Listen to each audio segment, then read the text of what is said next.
He just makes things so much easier. He just great passer for somebody who's skilled, and obviously the shooting. And there's Zubac down doing what he does.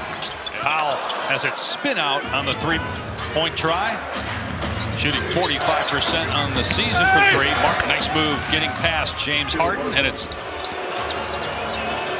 bad pass by George. And man's got Derek Jones. High blind slam. Is injured or unavailable, everybody has to level up, and that can be good because you get the opportunity to work on things, but it also makes sometimes there's the shot by Max. See, we just had to talk about it, didn't even shoot. Play the Lakers Friday on ESPN. Maxey on the step back, connects his second basket. Because look, I watched their game the other night, the first one back with Paul George, and they looked like a much more cohesive. Wow. What a pass and finish by Jones. That's impressive. From behind half court. Harden 1 for 3 from the floor, 3 points. Powell has 7 to lead the Sixers. Zubac with 6. Harden gets past Martin. What a move and finish by James Harden. Zubac with the hook shot. That's his first miss. He was 3 for 3 when he played 7 minutes in the first quarter. Martin with the slam off the alley-oop pass. Almost 18 points per game early on this season. Drummond not even looking to score and throws it away. Batum read that. And Porter gets it ahead to Coffey. And the layup is good. Force feeding Zubac. That they've decided without Harden out there that they're just going to the block. They've done it the last 3 possessions. Corner 3 is good from Nick Batum. Pleasantly surprised by, he said, our defense. That's been the most consistent thing in this early season. Catch and shoot 3. It's good for Powell. And that gives LA a 1-point lead. Thinking about you, we love you. Dave Pasch, Bob Myers, George Sedano here at Intuit Dome. Norman Powell with his 8 shot attempts, 10 points. Tried to hit Drummond, tough pass to handle. Another giveaway, 11th turnover. Down court, Coffey. Nice hang and finish. And 1. Trying to avoid a 1-6 start. They're one of just 3 teams with 1 win. Milwaukee and Utah are the others, and they play tomorrow.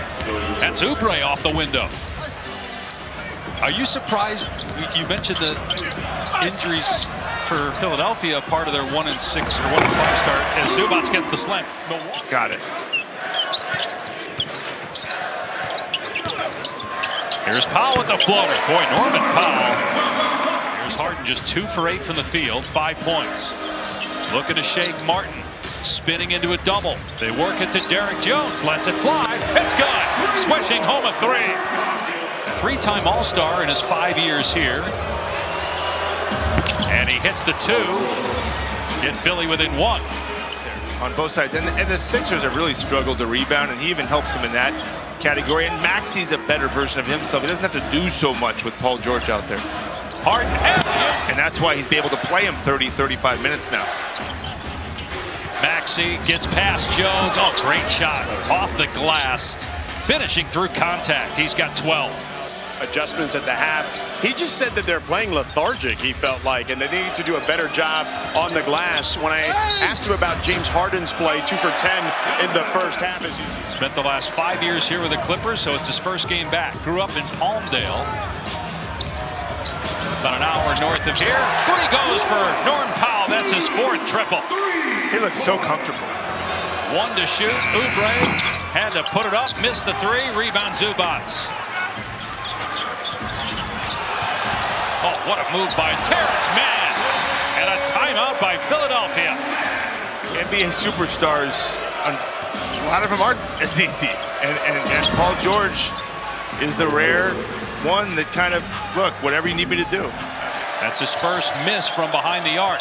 Good hands by Martin getting the deflection. 3 on 2. Martin gets it back from Maxey. Hangs it, finishes on the other side of the rim. Unless Joel Embiid is not going to play more than half the games. And he's already said he's not going to play back-to-backs, which obviously a lot of fans didn't want to hear that. Oh, nice pass by Martin. The finish, Oubre, and a 3-point opportunity. You don't really know. Some of it's good luck, good fortune. Some of it's some guys do get injured more than others, do get hurt. And I think a lot of people watching this would agree. I thought with those 2 guys together, wow. What a pass by Powell. Jones with a slam. Jones just ruined my train of thought. That day, he hit not one, but 2 threes. He had not made a 3 prior to February of 2020. By the way, Philly has not turned it over in the quarter after 12 in the first half.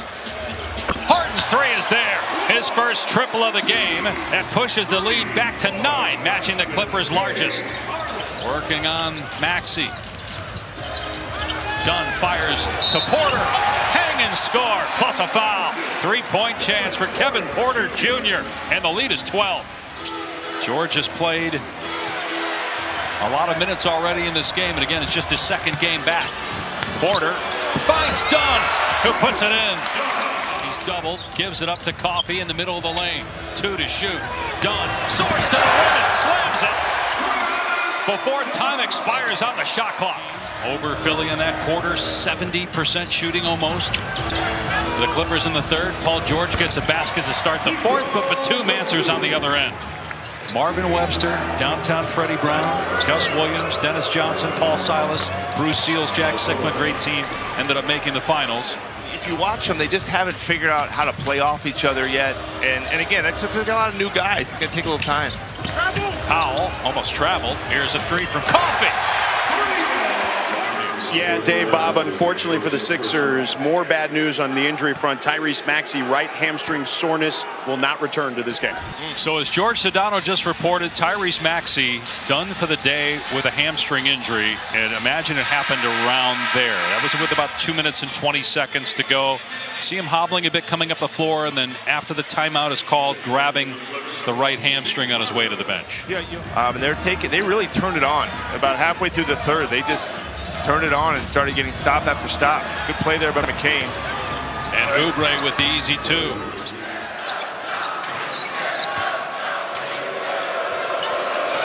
Spattering of boos still for George every time he touches it. Oh my goodness. Like he was waving him off like bad call, and then he stopped and said, my bad, I'm sorry. Oh. And so they did not tee him up. He knew it initially right away that he shouldn't do that. Basket by Zubac and a foul. And the turnovers, and then it just got away from this Sixer team. Powell on the step back, lets it fly, drills another one.